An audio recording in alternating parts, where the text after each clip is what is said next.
بسم الله الرحمن الرحيم.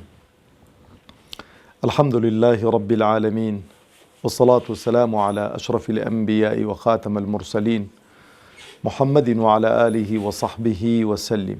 ربنا هب لنا من لدنك رحمة وهيئ لنا من أمرنا رشدا. ربنا أرنا الحق حقا وارزقنا اتباعه، وأرنا الباطل باطلا وارزقنا اجتنابه. ربنا اغفر لنا ذنوبنا وإسرافنا في أمرنا، وثبت أقدامنا وانصرنا على القوم الكافرين. آمين. بسرانو بنراني برزو خوشويستو قدرگران، سلام و رحمتي خواهي پروردگار برجه بسرم ملايك مانده. خواهي پروردگار عاقبت خير مان بكا، سربرزو سرفرازي دنيا و قيامت مان بكا، دهاتو مان لرابردو مان باشتر بكا، بمسلماني بمان جيني، بمسلماني بمان مريني، بمسلماني زندي مان بكاتو إن شاء الله تعالى. خۆشەویستان، خۆشحاڵم کە لە بەرنامەکەتان بەرنامەی ڕامان بە خزمەتتان دەگەمەوە. خوازیارم خوای پەروەردگار تەبارەک و تەعالا ئەو بەرنامەیەمان لێ قبول بکەوە، بیخاتە تەرازووی چاکەکانمان، تەرازووی چاکەکانمانی پێ قوڕس بکە ئینشاءالله. خۆشەویستانم، لە حەڵقەی ئەمڕۆی بەرنامەی ڕامان دەچینە خزمەت بابەتێکی دیکە کە ئەو بابەتە توانم بڵێم لە هەموو بابەتەکان هەستیارترە و لە هەموو بابەتەکان یەکلاکەرەوەترە و بەهەشت و دۆزەق ئەتوانم بڵێم لەسەر ئەو بابەتە ڕاوەستاون و ئینسانی ئیماندار دەبێ گرنگی بەو بابەتە بدا. قورئان وەکو گوتم لە بەرنامەکانی ڕابردووش بابەتێک نییە کە خوای گەورە قورئانی ناردبێ بەس بۆ خوێندنەوە و بەس بۆ پێشنوێژی و بۆ ئیفتتاحی رادیۆ و تەلەڤیزیۆنەکان. قورئان بۆی هاتووە کە ئیشی پێ بکەین، لە ژیانی ڕۆژانەماندا ڕەنگ بداتەوە. هەرچی خوای پەروەردگار فەرموویەتی لە خۆمانیدا بینینەدی، ئەگەر بەتەمای دوا ڕۆژ بین، ئەگەر بەتەمای بەهەشت بین، ئەگەر بەتەمای ڕەزامەندی خوا بین. و لە هەر یەکێک لەو بابەتانەی کە خوا ئیشارەی پێ کردووە تەبارەک و تەعالا و تیشی خستۆتە سەر، ئێمە لێی لادەین عاقبەت شەڕ دەبین و دوا ڕۆژێکی خراپ چاوەڕێمان دەکاتن. بابەتی ئەو ڕۆمان لە ژێر ناونیشانی ئینسانی موسڵمان نابێت دۆستایەتی دوژمنانی خوا بکات و نابێ ئینسانی ئیماندار دوژمنانی خوای خۆش بووێن و نابێ ئینسانی موسڵمان نوسڕەتی ئەهلی کوفر و نیفاق بکە بەسەر موسڵمانانەوە و نابێ ئینسانی موسڵمان سەرکەوتنی دوژمنانی خوا و پێغەمبەری خوای پێخۆش بێ بەسەر موسڵماناندا. خۆشەویستانم، زۆر جاری وایە ئێمە ئاگامان لێ نییە، لە ماڵی خۆمان دانیشتوین، دەستمان لە خوێنی هیچ موسڵمانێکدا نییە، بەڵام بەدڵ کە پێمان خۆشە بۆ نمونە کە شەڕ چەند جارێک لە ژیانی ئێمەدا شەڕێکی سەپێنراو بەسەر برایانی موسڵمانمان لە فەڵەستین سەپێنراوە لەلایەن جوولەکەی داگیرکەری مەلعون، ئەوانە تەماشا دەکەی کەبرە لە ماڵەوە پێی خۆشگوتی با بکوژرن ئەو عەرەبانە، پێی خۆش بە جوولەکە سەرکەوێتن. واللهی عەزیزەکەی خۆ مەگەر نوێشکەر بی، ڕۆژووگر بی، هەرچی عەزەکەی 24 سات لە مزگەوتێ بی، زەڕە ئیمانت پێ نامێنێتن. بەشداری لە قەتڵ و عامی هەموو ئەو موسڵمانانەی کە کراون. لەبەرەوە ئاگامان لێبیتن ئەو قەزیانە قەزیەی عیبادەت و قەزیەی تەعەبود و قەزیەی خواپەرستی دڵە. دڵ چۆن ئەتۆ بە دەست و قاچ و بە چاو و بە زوبان و ئەوانە کۆمەڵە عیبادەتێکە کە دەیکەی، بە دڵیش گەورەترین عیبادەت بە دڵ دەکرێتن.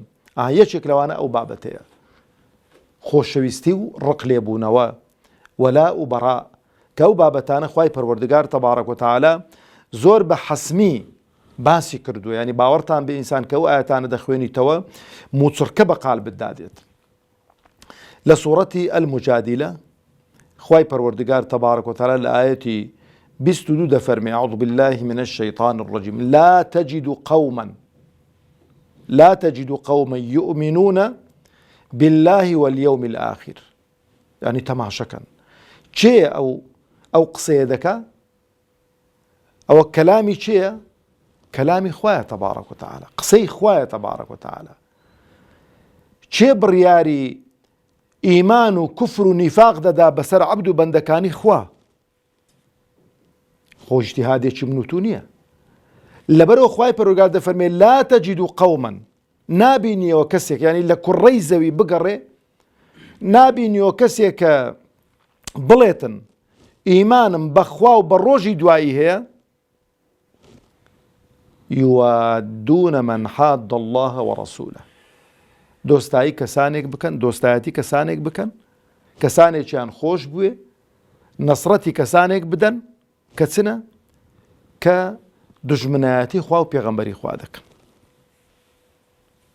براشیرنەکانی خۆم زۆر ڕوون و ئاشکرای و ئاەتە جا ئەو جا چێن ئەوانە بۆی کە بە هەڵەدا نەچین چکە زۆر کەسم بینیوە چاوی داخستوون گوێی کڕ کردوون لە کوفر و ئیلحادی دەسەڵاتی کوردی بۆت کوڕەتە چانیە کوردن بابەجیان کورد بێ بەرەو دۆزەخت بباو عەرەب بێ بەرەو دۆزەخت بباو فارس بێ بەرەو دۆزەخت بباو ئینگلیز بێ بەرەو دۆزەخت بباو تورک بێ بەرەو دۆزەخت ببا هەر وەکو یەکە هیچ فەرقی نییە بەڵکو هی کوردەکەی زۆر قوڕستریشە بۆ چکە ئەو ظاهیریەکەی بۆ چەواشەکردنی خەڵکی خۆی بە موسڵمان پیشان دەدا دەڵێ هەمومان موسڵمانین کەس لەمە موسڵمانتر نییە بەڵام کار و کردەوەی لە کابرای کافری ئەسڵی پیسترە هەموو کار و کردەوەکەی بەرەو دۆزەخ بردننی خەڵکە لەبەرەوە خوای گەورە چ دەفەرمێ تەبارەک و تەعالە دەفەرمێ وەلەو کانوا ئاباءەهم ئەوانەی کە دژمنایەتی خوا دەکەن ئەتۆی موسڵمان کە خوا هیدایەتی داوی ناکرێ ئەتۆ هەر لەگەڵەوەی دابی و هەر لەسەر حیزبەکەوی مەحسوبی و هەر دیفاعی لێ بکەی و هەتا دەمرمە من فڵان کە حیزبم بابە وەڵڵا بە کافری دەڕۆی وەڵڵا بە بێ ئیمانی دەڕۆی بەخوا نە نوێژت فریادەکەوێت نە ڕۆژوت فریادەکەوێتن لەبەر هەندێش خوای پەروەردگار تەبارەک و تەعالە دەفەرمێ لە فەرهەنگی موسڵمانیەتی و دینداری لە فەرهەنگی شەریعەتی خوادا کەسێک نابینیەوە ناوی موسڵمان بێ دۆستایەتی کەسانێکی لە دڵ و دەرووندا هەبێ کەسانێکی خۆش بوێ لە دڵ و دەرووندا کە دوژمنی خوا و پێغەمبەری خوان دژمنی خوا و پێغەمبەری خوا یانی چی خۆرەوە نییە کابرا عەلەمە چاڵدا بڵێ من دژمنی خوا و پێغەمبەری خوام کەس وە ناڵێ ئەوانن کە بێ ئەمر و فەرمانی خوا دەکەن ئەوانەی کە لە شەریعەتی خوایان لاداوە دژمنی خوا و پێغەمبەری خوان ئەوانەی گاڵتە بە فەرمودەکانی پێغەمبەری خوا دەکەن عەلەیهی سەڵاتو وەسەلام دژمنی خوا و پێغەمبەری خوان جا ئەوەی کە دژمنی پێغەمبەر بێ دژمنی خواشە با بشڵێ خوام خۆشەوێتن ئەوەی کە دژمنی خوا بێ با بشڵێ پێغەمبەرم خۆشەوێ عەلەیهی سەڵاتو وەسەلام دژمنی پێغەمبەریشە عەلەیهی سەڵاتو وەسەلام ئەم دوانە خوا و پێغەمبەری خوا تەبارەک و تەعالە صلی الله عەلەیه وسەلەم لێک جیا نابنەوە ئیمان کاتێکدا دەمەزرێت کە ئیمانت بەخوا و بە پێغەمبەری خوا هەبێت ڕوکنەکانی دیکەشەوە قسەی لەسەر نییە بەڵام ئەو دوانە پێکەوە مەربوطن ئەو جا دەفەرمێ وەلەو کانوا ئاباءەهم ئەگەر باوکیشت بێت بۆ بە باوکی دەست پێ کرد چونکە باوک خاوەنی هەموو فەزڵێکە بەسەر ئێمەوە ئەو باوکەی تەماشەکە منداڵی ئەوەی کە منداڵی ساوای هەبێ ئەو جا قەدری باوکایەتی دەزانێت ئەو جا دەزانێت باوکایەتی چی ئەو جا دەزانێت دڵسۆزی باوک چەند بۆ منداڵەکانی شەو و ڕۆژ خۆی ماندوو دەکا بەڵام تەماشا ئەو منداڵە داوای هەر شتێک لێ دەکات زۆر بە ئاسانی دەدەستی منداڵەکەی دەکەی لە سەرما و گەرما دەیپارێزی لە برسێتی دەیپارێزی لە خەتەر دەیپارێت چەند شەڕت لەسەر کردوون لەگەڵ جیرانان لەسەر ئەو منداڵی بەڵام ئەی منداڵ ئەی کوڕ ئەی کچ ئەگەر ئەو باوکت موسڵمان نەبوو دژمنی خوا و پێغەمبەری خوا بوو بەڵێ چاکەی لەگەڵ بکە لە دنیا بەڵام ناکرێ سەری خەی بەسەر موسڵماناندا ناکرێ خۆشەویستی و وەلایەکت بۆ هەبێ ئەسراری موسڵمانانی لەکن باسکەی دەبێ ئاگاتان لەوەی هەبێت ئەو جا دەفەرمێ چی ئەو ئەبناءەهم بە پێچەوانەوە لێرانە کوڕ موسڵمانە باوک کافرە لێرانە پێچەوانەی کردوتەوە باوک موسڵمانە کوڕ کافرە نابێ کوڕ و باوکایەتی سۆز و عەتفەکەت بجوولێنێتن ئەوەی کە خوا دەفەرمێ تەبارەک و تەعالە لە مێشک و زیهنی خۆتی دەرکەی ئەو جا ئەو ئیخوانەهم یان برات بێتن بەس ئەنگۆ بین نە بەرچاوی خۆ چەند کەس واستە بەو شتانە دینەکەی لەدەستداوە دیفاعی لە ناحەق کردووە لە کوفر و ئیلحاد کردووە لەبەرەوەی بابیتی کوڕیتی برایتی یان ئەو عەشیرەتەهم وەڵای جا عەشیرەت ئەمە چ بکەین لە عەشیرەتێ ناتوانین دەرچین ئەی قوڕ بەسەر عەشیرەت فریاد ناکەوێت عەشیرەت لە ڕۆژی دوایی. خوای گەورە تەبارەک و تەعالا دەفەرمێ ئولائیکە کەتەبە فی قولوبهم الئیمان وئەیەدەهم بروح منه، یعنی ئەوانەی کەوا ناکەن ئەوە خوای پەروەردگار ئیمانی بە قسمەت کردوون و خوای پەروەردگار تەئیدیان دەکا ويدخلهم جنات تجري من تحتها الأنهار خالدين فيها رضي الله عنهم ورضوا عنه أولئك حزب الله ألا إن حزب الله هم المفلحون. ئەوانەی کە دەڵێن حیزبایەتی وانشنەوە ئەگە کەسێکی عاقڵ بێ و کەسێکی وەکو بڵێ ژیر بێ ئەوەندەی بەسە کە خوای گەورە لە چەند شوێن باسی حیزب الله کردووە کۆمەڵی خوا لەبەرەوە بەڕاستی ژیان بەبێ حیزبایەتی و بەبێ دەستە جەمعی و بەبێ کۆمەڵبوون بەڕێوە ناچێت. نە دەوڵەت بەڕێوە دەچێت، نە قوتابخانە بەڕێوە دەچێت، نە ماڵ بەڕێوە دەچێت، نە حیزب و ئەوەک بەڕێوە دەچێت کە بەتەمای سەرخستنی دینی خوای پەروەردگار بی تەبارەک و تەعالا. ئەو جا خوای پەروەردگار لە سوورەتی ئەتتەوبە لە ئایەتی 80 دەفەرمێ تەماشەکە بۆی کە جاری وا چووکە پێغەمبەری خوا عەلەیهی سەڵات وسەلام ئەوەندە بەڕەحم بووە، یعنی حتا تەماشەکە عەبدوڵای کوڕی ئوبەی کوڕی سەلول سەرۆکی منافقان بوو، پێغەمبەر دەیزانی سەرۆکی منافقانە، بوختانی بۆ خێزانی پێغەمبەری کرد عەلەیهی سەڵات وسەلام، هەرچی قسەی ناشیرن بوو بە دوای پێغەمبەر و هاوڵانی دەکرد، بەڵام کوڕێکی هەبوو زۆر پیاوێکی ساڵح بوو ناوی عەبدوڵڵا بوو کە وفاتی کرد عەبدوڵای کوڕی ئوبەی.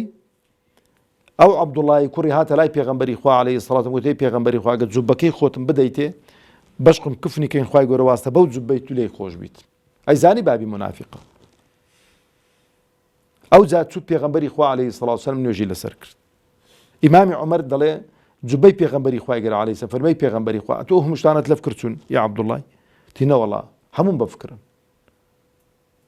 بەس چونکە پێغەمبەری خوا خوای گەورە بەچی وەسف دەکا بە ڕەحمەت، بەڵام هەندێک شتێک کە لە ڕەحمەتیش تێپەڕی قابلی قبول نییە. ئەو ڕەحمەتە کاتێک شمولی کافر و منافق و ملحیدان دەکا هەتا لە دنیادا مابن، هەتا بە کافری و بە ملحیدی و بە منافقی نەمردن، بەڵام کە مردن ڕەحمەتەکە لە شوێنی خۆ دەبی ڕاوەستیتن، سۆز و عەتفەکە دەبی ڕاوەستیتن، وەلا و بەڕاءەکە دەبی ڕاوەستیتن، ئەتۆ دەعوەیان دەگەڵ دەکەی بە ڕەحمەتەکەی، بانجیان دەکەی گەورەترین ڕەحمەتەوە لە کوفر و نیفاق و ئیلحاد ڕزگاریان کەی بیان هێنیەوە سەر ڕێگای ئیسلام. ئەوە ڕەحمەتەکەی بە غەڵەت لێ حاڵی نەبین. ڕەحمەتەکەەوە نییە کابرا کافری بڵێ دەی قەیدی ناکا مشکلە نیە ئینشاڵڵا هەموو چینە بەهەشتی، ئەوە ڕەحمەت نییە، ئەوە هەڵخەڵەتاندنە، ئەوە خۆڵ دەچاویکردنی خەڵکە بەڕاستی.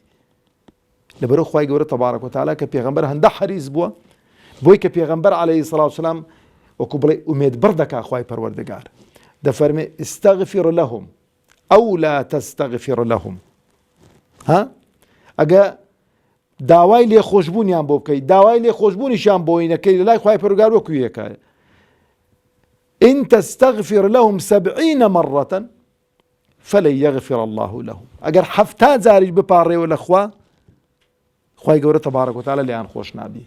جا تەماشەکەن پێغەمبەر چ دەفەرمێ عەلەیهی سەڵات وسەلام دەفەرمێ گەر بمزانی باە لە دوای 70 جاری زیاتر پاڕابامە بۆیان خوا لێیان خۆش با بۆیان دەپاڕامەوە. هەندە بەڕەحم بۆ ئەو پێغەمبەرە ڕوح و گیانمان بە قوربانی بێتن، بەڵام خوای گەورە بە تەئبیدی دەفەرمێ ئەو کەسێک کە لەسەر کوفر و نیفاق و ئیلحاد و شرک دەمرێ شەفاعەتکاران فریای ناکەوێتن.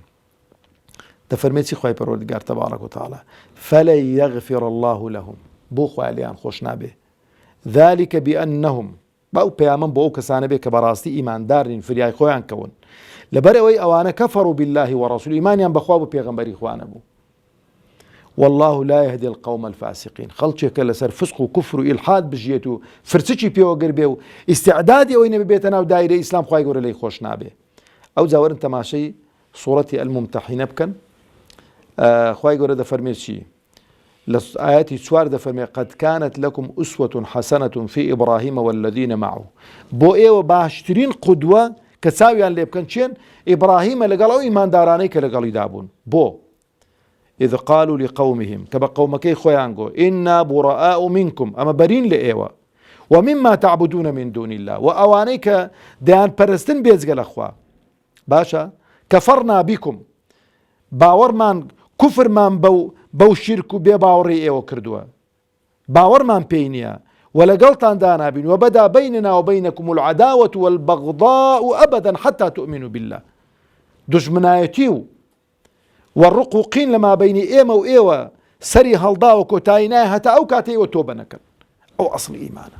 خوای گەورە دەفەرمێ ئەوە بۆنگۆ قودوەیە. دەبێ بەرامبەر بەو کافرانەی کە لە قەومەکەی خۆتانن، بەو منافقانەی کە لە قەومەکەی خۆتانن، بەو مشریکانەی کە لە قەومەکەی خۆتانن دەبێ ئەوە معاملە بکەن. هەر ئەوە نەوەڵا شتێکی زۆر خەتەرتریشی تێدایە. ئەفەرمێ چی؟ إلا قول إبراهيم لأبيه لأستغفرن لك. دەڵێ بەڵام ئیبراهیم لێرە قودوە نیە بۆ ئێوە.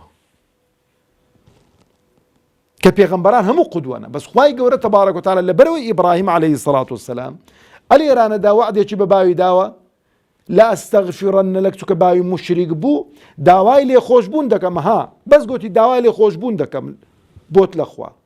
بەڵام ئاگاتان لەبێ لە سوورەتی تەوبە خوای گەورە دەفەرمێ فەلەما تەبەیەنە لەهو ئەنەهو عەدوٌ لله تەبەڕە منه. کە بۆی دەرکەوتە و کابرا نایەتە سەر هیدایەت و دوژمنی خوایە تەبەڕای لێکەرە و جارێ باوی چی و کوڕی چی و حاڵی چی هەر یەکە با بەلای خۆی دابڕوە. بەڵام لێرە بۆی بە هەڵە دانەچن دەها کاکە ئیبراهیمیش داوای لێخۆشبوونی لە خوای گەورە لۆ باویمیش نا إلا قول إبراهيم لأبيه لأستغفرن لك. بس ليرة لشطر دوم إبراهيم بونقو قدوانية ليرة ساوي لي مكن.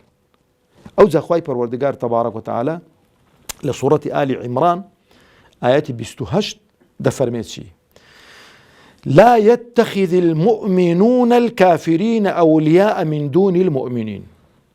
قرأ قرآن هربو هنديني بيخويني والله هنده ختمم كردون بس ولا لتس حالي بوي بقربان چەندت جێبەجێ کردو هەیساوی چاو. ئەوە مهمە.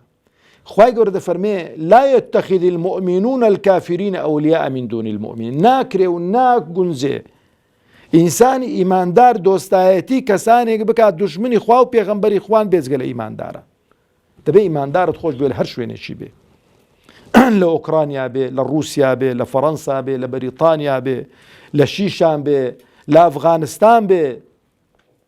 ناکرێ مسلمانی ئەفغانی تڕق لێ بێ لەبەرەوەی ئەمریکا و دووەلی تەحالوفی ئەمریکا ڕقیان لێیانە. نەوەڵا دەبێ خۆشت بوێن، دەبێ دوعای خێریان بۆ بکەی، دەبێ بە نەسرەتەکان دڵخۆش بی بڵێ الحەمدولله خوا نەمردم نەسرەتی برایانی ئەفغانیم بینی. دەبێ شاناسی پێوە بکەی. باشە؟ دەفەرمێ چی خوای گەورە؟ ومن يفعل ذلك فليس من الله في شيء. ئەوەی کە دژمنانی خوا و پێغەمبەری خوای خۆش بێ بێجگە لە مسلمانان ئەو هیچ شتێکی لەکەن خوا نامێنێت. خوا هیچ حیسابێکی بۆ ناکات لە ڕۆژی دوایی. إلا أن تتقوا منهم تقى ويحذركم الله نفسه وإلى الله المصير. مەگەر کابرا مستضعف بێ ژێردەستە بێ هەندێک شت وەکو تەوریە بەکاری بێنیتن بەڵام تەئسیر لە دڵی نەکات. ئەوە جیاوازە. ئەوجا خۆشەویستانی خۆم جاری وایە تەماشاکە ئێستا خەڵکێکی زۆر مبتەلا بۆ بە خۆشەویستنی ئەمریکا و بە شان و باڵی ئەمریکا هەڵداگوتن و بۆ ئەمریکا دەڵێ سەید العالەمە. کوڕە سەید العالەمی چی؟ خوای گەورە خاوەنی ئەو هەموو دنیا و کەون و کائیناتەیە. یعنی ئەو ئاەتانە دەڵێ ئێستا دابەزیون بەسەرماندا. لە سوورەتی النیساء آياتي 130 خوای گەورە دەفەرمێ الذين يتخذون الكافرين أولياء من دون المؤمنين. ئەوانەی کە دۆستایەتی کافران دەکەن بێجگە لە ئیمانداران. باشە؟ خوای گەورە دەفەرمێ بۆ دۆستایەتیان دەکەن أيبتغون عندهم العزة فإن العزة لله جميعا. يعني دەیانوێ واستە بەوان دەسەڵاتدار بن، عەزیز بن، کیان وجودێکیان بۆ کە دەوڵەتیان بۆ دامەزرێنن، ئیعتراف بە ریفراندۆممان بکەن. خەیاڵەوە بزانە هەموو عزت و دەسەڵاتداری و شکۆ هەمووی عایدی خوایە لە لای خوایە تەبارەک و تەعالە. ئەوجا ئاخر ئاەت خۆشەویستانی خۆم خوای گەورە تەبارەک و تەعالە لە سوورەتی ئەلمائیدە ئاەتی 51 دەفەرمێت چی؟ یا ئەیها الذین ئامنوا ئەی ئیماندارینە. ها خەتەریشە چونکە جاری وایە مەڵە وەڵام من ئیماندارم ئەو شتانە، جاری وایە ئەو خەلەلانە لە ئیمانداران دروستە بێت. کابرا خۆی قۆناغی مسلمانەتی بڕیوە ئیماندارە. یا ئەیها الذین ئامنوا لا تتخذوا اليهود والنصارى أولياء. ئەی ئیماندارینە جوولەکە و نەسرانیەکان مەکەنە دۆست و خۆشەویستی خۆتان، پشتیان پێ مەبەستن، باوەڕ بە قسەکانیان مەکەن، بە قسە و وعد و بەڵێنەکانیان هەڵمەخەڵەتێن.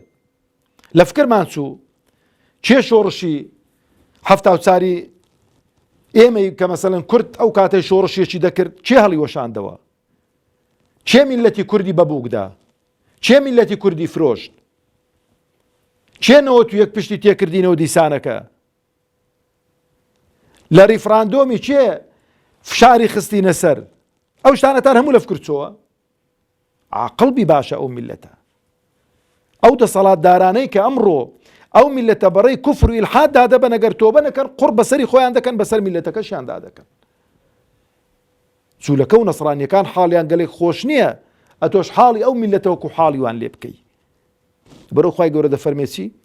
دەفەرمێ ئولائیکە بعضهم ئەولیاء بعض، ئەوانە دۆستی یەکن جوولەکە و نەسڕانی، یەک ئامانجیان هەیەک ئاواتیان هەیە. خوای گەورە دەفەرمێ ومن يتولهم منكم فإنه منهم، هەرچی کە دۆستایەتی وام کە ئەوانی خۆش بێندە دڵدا، حیسابی وانە لە ڕۆژی دوای خوا پەناماندا. إن الله لا يهدي القوم الظالمين. خوای گەورە خەڵکانێک کە زاڵم و ستەمکارن، خوای گەورە ڕێنمونیان ناکات چونکە مستحقی نوری هیدایەت نین. والسلام عليكم ورحمة الله وبركاته.